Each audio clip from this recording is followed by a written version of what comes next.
Hello, Namco Museum fans, and welcome to special episode 6. And today I'll be talking about the documentary of Bosconian, the multi-direction arcade game I ever played.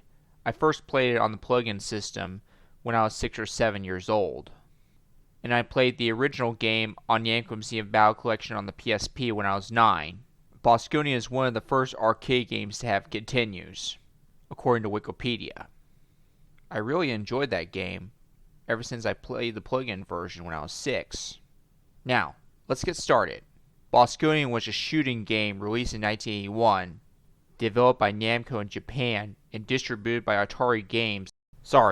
Bally Midway Games in North America.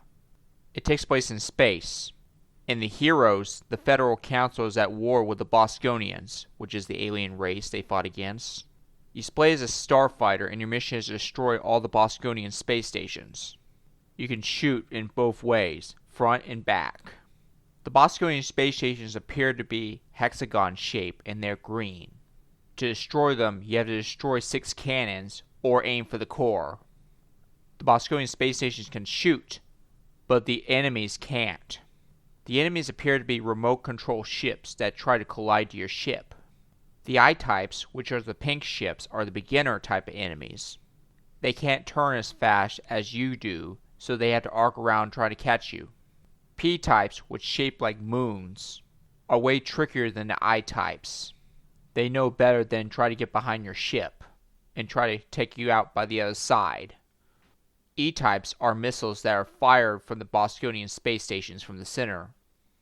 They are very fast. And spy ships are very important. They are the only ships that are not remote control, and it's their job to report to their friends about where you are. Once they alert their friends, your system will go on red alert, and they'll try to assault you with so many enemy fighters. To prevent that from happening, you have to take out the spy ship before he gets away. You earn more points on destroying the spy ship if you have been firing constantly. The Bosconian space station will send in a group of fighters trying to get you. You earn more points if you take out the whole squadron. However, if you take out the leader, the whole group will scatter. There are some obstacles in the way, such as asteroids and cosmomines. And cosmomines make a bigger explosion, so try not to get caught to it. You have a mini-map to tell you where the Bosconian space stations are. However, you cannot see your enemies until you see a group of enemies trying to reach your ship. Bosconian space stations appear as green dots, while the squadrons appear as red dots. Bosconian became a successful game in Japan. Most people in Japan like that game. Same with me. I enjoyed that game when I was 6 or 7 years old. But wait a minute, what about Blast Off? Blast Off was a sequel to Bosconian, released in 1989, developed by Namco only in Japan. Never heard of that game in my life until I was a teenager. In the game, you play as the upgraded version of the starfighter, and it's a scrolling game. And there are 6 worlds. And each world contains 3 areas. Your starfighter is equipped with different firing patterns every time you press the switch button. The firing pattern is color-coded. Red is the default firing pattern, such as firing shoot shots but in the zigzag order.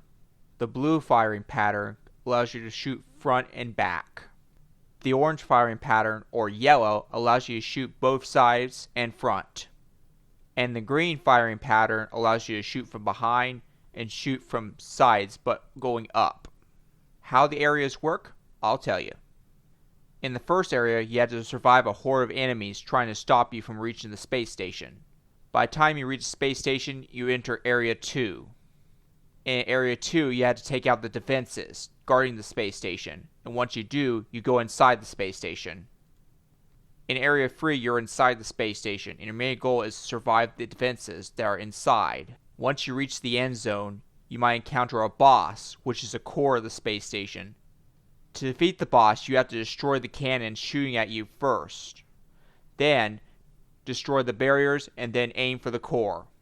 Once you destroy the boss, you leave the Bosconian space station quickly, although it's automatic. The game designers of Blast Off came up with neat designs for the Bosconian space stations. Some look like they are joined together, or have different designs, while the final space station looks like the Death Star from Star Wars. Then came Final Blaster, released in 1990 on the PC Engine, only in Japan.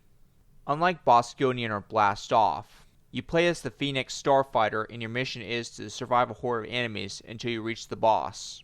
Your ship is equipped with different weaponry. When you collect the orange power-up, it'll increase your widespread shooting.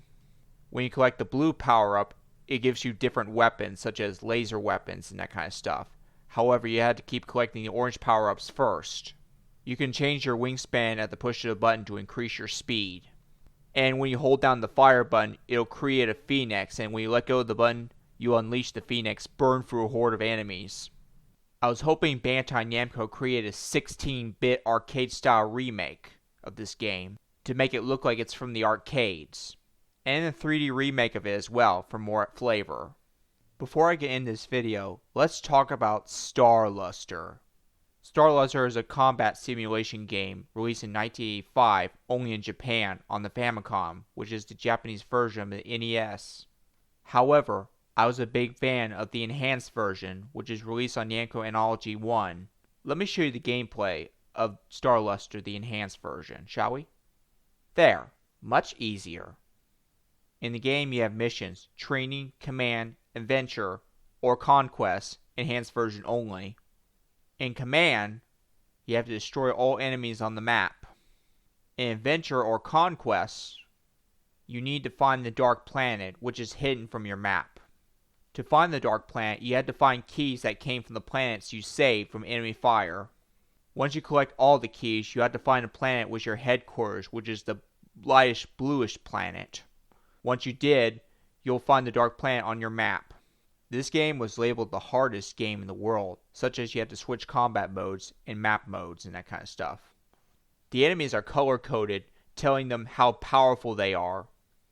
There are 4 enemy types. The Ragras, which are robot drones, are the easiest enemies to defeat. Alafs, which are odd-looking starships, they pack some armor to protect themselves. Wraiths, which are starships with the wings on top and below the ship, are very fast and they will shoot wherever you go. And the Disruptors, which are giant Death Star-like spaceships, are the fear of the enemies.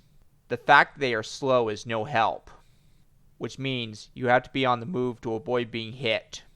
Defeating enemies will be your task and all. However, you gotta watch your supplies and that kind of stuff. And you might need to refuel, which means you have to go to a base to refuel.